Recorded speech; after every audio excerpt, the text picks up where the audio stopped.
Good morning, students. Today we'll study class 10 civics power sharing. Chapter 1 power sharing. Power sharing क्या अच्छा हो सकता है? अच्छा होता है पावर शेयरिंग? यदि power sharing means to share a power को शेयर करना. हम ये कह सकते हैं हमारे पास जो पावर है हम उसको शेयर कर सकते हैं. तो इससे क्या होता है? पावर शेयर करने से क्या आपको लगेगा कि अरे मैं पावर शेयर कर दूंगा तो मैं तो वीक हो जाऊंगा, है ना, कमज़ोर हो जाऊंगा. लेकिन पावर शेयरिंग से कमज़ोर नहीं होते हैं, उससे मजबूती कैसे आती है यही हम चैप्टर्स में पढ़ने वाले हैं. तो पावर शेयरिंग आपने देखा था पहले भी, अपने पिछले क्लासेस में आपने पढ़ा है कि जो पावर शेयरिंग्स जो होती है, देखिए कि power sharing of power between हमारे कॉन्स्टिट्यूशन में भी इस तरीके से बांटा गया था. कैसे? पहले हम 3 जगह पावर को शेयर करते थे, जैसे कि आपका लेजिस्लेचर, एग्जीक्यूटिव और जुडिशरी. ये 3 जगह पे पावर शेयरिंग की जाती थी. तो जब हमने डेमोक्रेसी डिज़ाइन किया तो उस तरीके से पावर को डिवाइड किया गया था. किसमें? लेजिस्लेचर, एग्जीक्यूटिव एंड जुडिशरी में. तो पावर शेयरिंग क्या होता है? Power sharing is a distribution of power among the organ of the government like legislature, executive and judiciary. Clear? Power sharing is the distribution of power among the organs of the government like legislature, executive and judiciary. It is an intelligent step to ensure the stability of political order. ये इससे क्या होता है? Power sharing से एक stability आती है, political order में क्या होती है? स्टेबिलिटी आती है. और इस चैप्टर में हम पावर शेयरिंग किस तरीके से अच्छा होता है ये हम देखेंगे. इसमें हम देखने वाले हैं first ethnic composition of Belgium and Sri Lanka. Ethnic composition of Belgium and Sri Lanka के बारे में हम देखेंगे. सबसे पहले वर्ड एथनिक क्या होता है? मैंने वर्ड एथनिक यूज़ किया तो इसका मीनिंग क्या है? एथनिक वर्ड का मीनिंग यहाँ पे देखिए, आपके यहाँ पे सबसे पहले लिखा हुआ है, यहाँ पे देखिए, a social division based on a shared culture. People belonging to the same ethnic group believe in their common descents because of the similarities of the physical type of culture or both. They need not always have the same religion or the nationality. Ethnic means क्या बोलना चाहता है? जब एक share culture या community, एक community के लोग जब आपस में जो एक साथ, जिनका एक कल्चर है, जिनकी एक लैंग्वेज है, जिनका एक कास्ट के लोग हैं, एक रीजन के लोग हैं, तो उनके बीच में क्या है, एक वहाँ के जो लोग होते हैं उनमें क्या एक अलग से सेंटिमेंट जुड़ जाते हैं, है ना. जैसे हम समझते हैं कि यदि आप जैसे हमारे कोई अपनी रिलीजन का कोई लोग होंगे तो उनके साथ हमारी बॉन्डिंग, उनके साथ हमारा कंफर्टेबिलिटी जो है वो ज़्यादा अच्छा होता है ना. तो एथनिक मीन्स क्या है? जब एक ही शेयर कल्चर के वाले लोग हैं जो उनके बीच में क्या होते हैं, सेंटिमेंट्स बहुत ज़्यादा जुड़ जाते हैं. एथनिक मीन्स लैंग्वेज के बेसिस में भी हो सकता है. कास्ट है, कास्ट के लोगों में भी बॉन्डिंग, एक साथ जो कास्ट के लोग हैं एक लैंग्वेज बोलने वाले के बेस, सब में क्या हो जाती है, बॉन्डिंग एक अच्छी हो जाती है. That is called ethnic. Okay, अब हम यहाँ पर एथनिक में मीन्स हम यहाँ पढ़ने वाले हैं बेल्जियम और श्रीलंका के बारे में. तो ये है आपका, देखिए बेल्जियम. ओके, बेल्जियम कहाँ पे है? जैसा वर्ल्ड मैप में देखेंगे तो फ्रांस के ऊपर में ही आपको बेल्जियम नज़र आएगा. वर्ल्ड मैप आप सर्च करेंगे तो फ्रांस के ऊपर में ही बेल्जियम है. क्लियर? और इसके आसपास जर्मन, नीदरलैंड, ये सब आपको दिखेगा वहाँ पे. ओके, आप इसको वर्ल्ड मैप में सर्च कर सकते हैं. तो सबसे पहले क्या है, बेल्जियम क्या है? एक छोटी सी कंट्री है जो कहाँ है, यूरोप में है. कहाँ पे है? यूरोप में. और इसका साइज़ जो है हमारे smaller area than the state of Haryana. हमारा जो स्टेट हरियाणा स्टेट है उससे भी जो इसका एरिया है वो छोटा है. Clear? Smaller in area than the state of Haryana. Haryana से भी छोटा है. It has the border with the France, the Netherlands, Germany and Luxembourg. ये इसकी बाउंड्रीज मैंने बताया, फ्रांस के ऊपर में दिखेगा आपको और ये इन चारों की बाउंड्री से ये घिरा हुआ है. ठीक है. It has a population of little over, इसकी पॉपुलेशन को जो क्या है, करीब करीब कितनी है, 1 करोड़ है. और हाफ पॉपुलेशन, हमारे half population of Haryana. Clear? यहाँ पे जो composition of this country is very complex. कैसे? ये देखिए, ये जो भाग है, ये जैसे नॉर्थ इंडिया साउथ इंडिया में हम लोग का डिवीजन होता है, उसी तरीके से यहाँ पर रीजन की ये फ्लेमिश रीजन और है वलोनिया रीजन। ये जो आप यहाँ देख सकते हैं, ये जो येलो पार्ट है ये है आपका फ्लेमिश। ये जो येलो पार्ट है ये आपका है फ्लेमिश रीजन, और ये जो रेड पार्ट है आपका ये है वलोनिया रीजन। तो यहाँ पे क्या बताता है, जो वलोनिया रीजन है ये देखिए, इसमें फ्लेमिश रीजन में जो है इसमें 59% लोग डच बोलते हैं। क्या बोलते हैं? 59% लोग यहाँ पे 59% क्या बोलते हैं? डच बोलते हैं। कौन सी लैंग्वेज बोलते हैं? 59% डच बोलते हैं। ठीक है, यहाँ के लोग 59% डच बोलते हैं।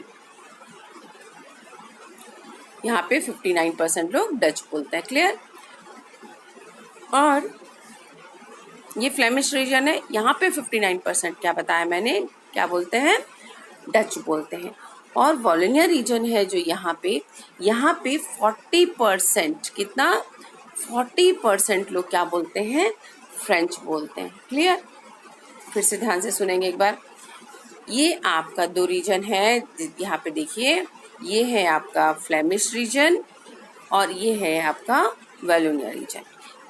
59%, कितने परसेंट? 59% जो लोग हैं वो यहाँ पे क्या बोलते हैं?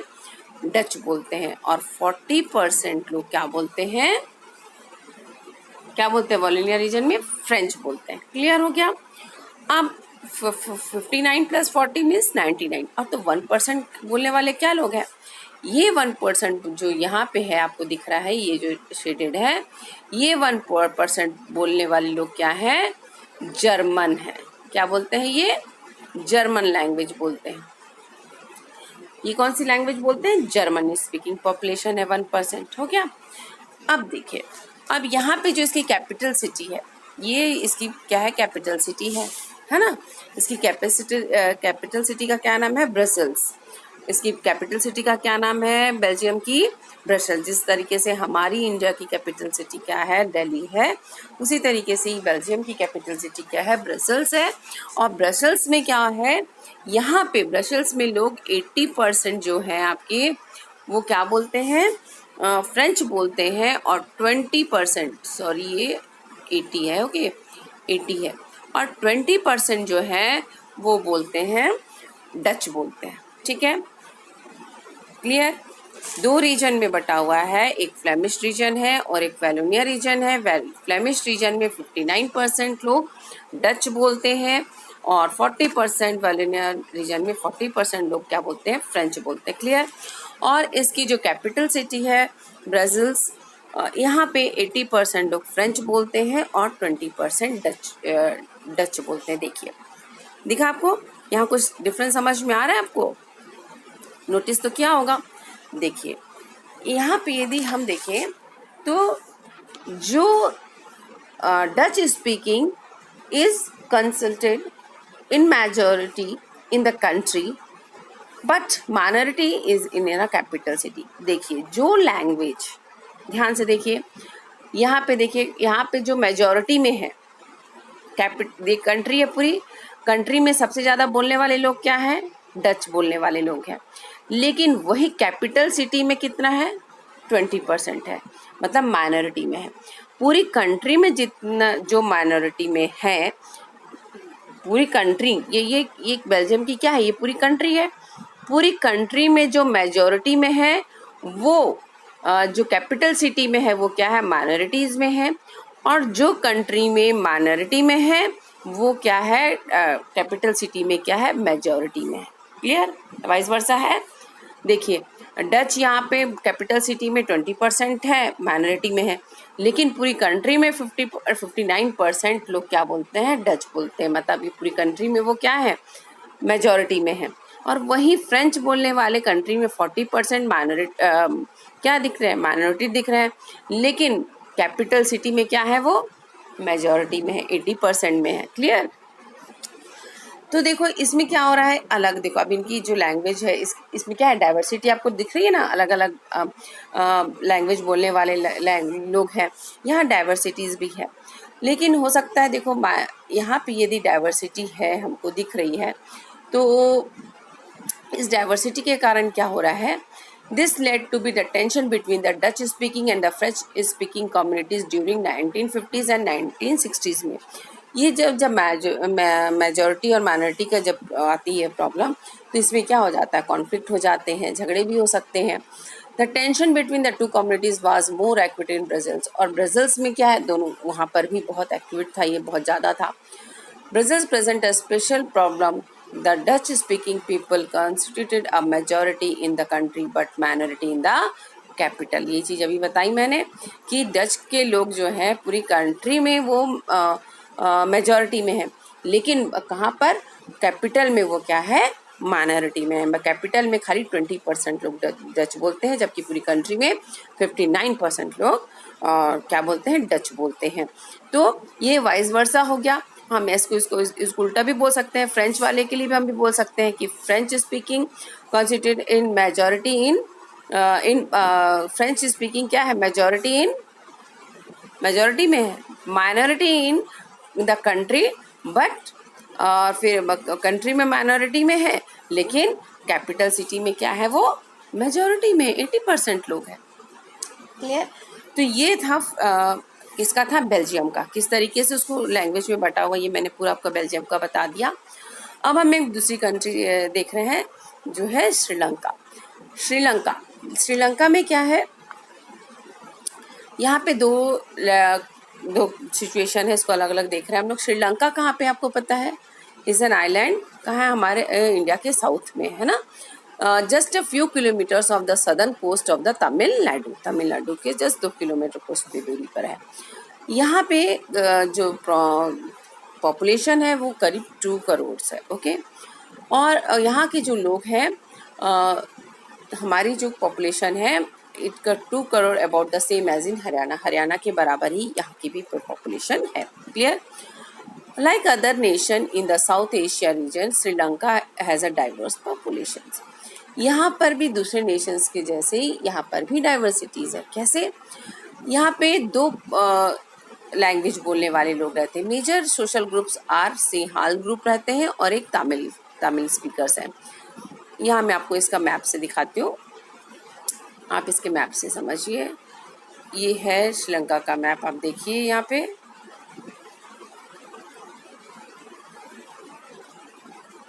ये आप श्रीलंका का मैप देखिए, यहाँ पे देख रहे हैं, ये है श्रीलंका का मैप, देखिए। क्लियर। यहाँ पे अब ध्यान से सुनिएगा, यहाँ पे जो 74% है, परसेंटेज ऊपर आपकी बुक में लिखा भी हुआ है, मैं आपको वहीं से बता रही हूँ। 74% जो है वो सिंहाल स्पीकर्स हैं, जो वहाँ के नेटिव लोग हैं। ठीक है। और तमिल स्पीकर्स जो है वो 18% है। तमिल स्पीकर कितने हैं, 18% है। यहाँ पे देखिए, ये पूरा येलो पोर्शन जो आप ये दिख रहा है, ये 74% बोलने वाले सिंहालीज लोग हैं। ठीक है। और यहाँ जो ये ऑरेंज पार्ट में दिख रहा है, ये वाला जो नॉर्थ ईस्ट की तरफ आप देख सकते हैं, ये कौन सा एरिया है, नॉर्थ ईस्ट का एरिया है। यहाँ पर तमिल स्पीकर्स हैं। कौन है ये, तमिल स्पीकर्स है, तमिल बोलते हैं। और ये जो यहाँ पे देखिए, ये सब तमिल बोलने वाले लोग हैं। लेकिन यहाँ जो यहाँ दिख रहा है ये वाला कलर, यहाँ पे ये कौन है, यहाँ पे ये सब तमिल स्पीकर हैं। लेकिन यहाँ श्रीलंकन तमिल बोलने वाले हैं, और यहाँ पे क्या है, इंडियन तमिल बोलने वाले लोग हैं। ठीक है। और कुछ जगह पे मुस्लिम्स लोग हैं। तो हमने क्या देखा अभी तक कि सिंहाल स्पीकर 74% है और तमिल स्पीकर्स 18% है। जो 18% से या 18% में से भी क्या है, ये जो है, जो श्रीलंकन स्पीकर है, ये जो है पोर्शन है, 13% जो है वो श्रीलंकन तमिल बोलते हैं। और जो ये वाला है, यहाँ की जो 5% है, ये बोलते हैं इंडियन तमिल। ठीक है। क्लियर। फिर से देखिए, 74% जो येलो पार्ट है, ये पूरे लोग क्या बोलते हैं, सिंहाल स्पीकर्स हैं। और 18% मतलब ये वाला और ये वाला मिला के पूरे कितने लोग हैं? क्या बोलते हैं ये लोग? तमिल्स बोलते हैं। क्या बोलते हैं? तमिल्स बोलते हैं। कितना? 18%। लेकिन 13% श्रीलंकन तमिल बोलते हैं, तमिलियन है। और जो यहाँ पे पोर्शन है ये है 5% जो इंडियन तमिल है। अब आप बोलेंगे कि ये श्रीलंकन तमिल्स और इंडियन तमिल्स क्या है? देखिए, जब क्या है, अब यहाँ से देखिए आप, ये मैंने बताया 13% क्या थे? श्रीलंकन तमिल से, और बाकी जो थे 5% वो क्या है? आपके इंडियन तमिल से। जो ये हुज फोर फादर्स, ये जो इंडियन तमिल्स हैं, इनके क्या थे? Forefathers came from India. इनके जो फोर फादर्स जो हैं वो कहाँ से आए थे? इंडिया से गए थे। क्यों? प्लांटेशन, जब वहाँ पर प्लांटेशन हो रहा था, वर्कर्स की ज़रूरत थी वहाँ से, तो कॉलोनियल गवर्नमेंट के समय पे, मीन्स ब्रिटिशर्स के समय पे, वो क्या की, यहाँ से उनको जब लेबर की ज़रूरत थी तो वो इंडिया से लोगों को वहाँ लेबर एज अ लेबर लेकर गए। और जो वो लेबर वहाँ थे वो लोग क्या किए? वहीं पर बस गए, वहाँ पर वो रहने लग गए। लेकिन तो उनको क्या बोला था कि वो कहाँ से आए थे? उनके फोर फादर कहाँ के थे? इंडिया के थे, है ना? तो वो इंडिया से जाके वहाँ बसे थे, इसीलिए इनको क्या बोला जाता है? Indian Tamils. ठीक है, क्योंकि उनके फोर फादर्स इंडियन थे, इसीलिए इनको इंडियन तमिल्स बोला जाता है। ठीक है, यहाँ पे देखिएगा, क्लियर? अब तमिल्स आर अब ये देखिए, मैंने आपको मैप में दिखाया था कि नॉर्थ ईस्ट की तरफ भी पूरे में क्या है? तमिल्स है ना? और most of the Sinhali स्पीकिंग्स are, अब ये हमने लैंग्वेज की बेस पे देखा कि कितने परसेंट में कितने कितने लोग क्या क्या बोलते हैं। अब जब हम इसको रिलीजन बेसिस पे देखते हैं तो मोस्ट ऑफ सिंहाली जो है वो कौन सी लैंग्वेज कौन सी धर्म को मानते हैं? वो सिंहाल लोग बुद्धिस्ट को मानते हैं। किसको मानते हैं? बुद्धिज़्म को मानते हैं। ठीक है, और जो Tamil speaking people are both Hindu and Muslim, जो तमिल स्पीकिंग वाले लोग हैं वो दोनों हिंदू और मुस्लिम दोनों हैं। ठीक है, there are about 7% Christians who are both Tamil and Sinhala. अब जो इसमें से क्रिश्चियन लोग हैं और 7% पीपुल जो है वहाँ की क्रिश्चियनिटी है, क्रिश्चियंस है, उसमें से भी दोनों क्या है? बोथ तमिल और सिंहाली बोलते हैं। क्लियर? तो मोस्ट ऑफ जो सिंहाली स्पीकिंग पीपल हैं वो बुद्धिस्ट को मानते हैं, और जबकि जो तमिल्स हैं और जो तमिल स्पीकिंग वाले हैं वो दोनों क्या है? हिंदू भी हैं और मुस्लिम भी हैं। लेकिन जो 7% क्रिश्चियंस हैं वहाँ पे वो क्या मानते हैं? वो कौन सी लैंग्वेजेस बोलते हैं? वो तमिल बोलते हैं और सिंहाली बोलते हैं। ठीक है, ये था।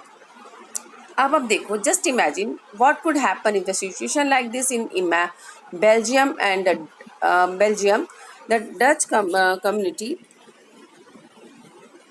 What happened like this situation in Belgium, the Dutch? अब मान लीजिए ये आपने देखा कितनी डाइवर्सिटी है, कितने अलग अलग लैंग्वेज बोलने वाले लोग हैं, अलग अलग लोग हैं, अलग अलग धर्म को मानने वाले लोग भी हैं। यदि आप मान लीजिए यहाँ पर यदि डाइवर्सिटी है और यदि इनके बीच में कॉन्फ्लिक्ट हो जाता या झगड़े हो जाते तो क्या होता? सीधे क्या हो सकता था? सीधे क्या होता? पार्टीशन हो जाता। ये जो फ्लेमिश और वॉलिनर रीजन्स हैं इनके बीच में क्या हो जाएगा? आपस में कॉन्फ्लिक्ट हो जाएगा। ये जो एक कंट्री है वो डिवाइड हो जाती है ना, बढ़ जाती है आपस में। श्रीलंका में भी ऐसी हो जाता। आज 74% तो वहाँ पे सिंघालीज लोग हैं। तो हो सकता था यदि इनके बीच में कॉन्फ्लिक्ट होता, झगड़े होते तो क्या होता? बंटवारा हो जाता इन लोगों का।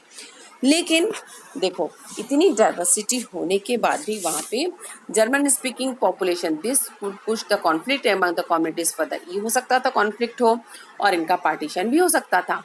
This could lead to a very messy partitions of the country. वही बताया मैंने कि पार्टीशन भी हो सकते थे। Both the sides of could come control over the ब्राजील्स।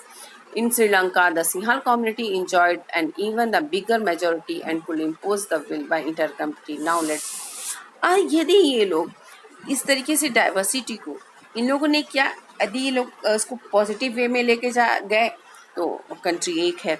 यदि आप इसको डाइवर्सिटी को हम नेगेटिव रूप में लेके जाते तो हो सकता है ये बंटवारा हो जाता, है ना, पार्टीशन होने का डर रहता, लड़ाइयाँ हो जाती। तो डाइवर्सिटी को किस तरीके से यूज़ किया है ये हम बहुत देखेंगे आगे। तो इस चैप्टर ये वाली ये वाली वीडियो में हमने सिर्फ पढ़ा ethnic composition of Belgium and Sri Lanka के बारे में हमने पढ़ा है। इसके आगे और पढ़ेंगे। आप इसको एक एक वर्ड को बुक से रीड आउट कीजिए, अच्छे से रीड आउट कीजिए कि कितने परसेंट हैं, कितने, तो इसमें से छोटे छोटे क्वेश्चंस बनने के चांसेस रहते हैं ना, तो इसे अच्छे से रीड आउट कीजिएगा।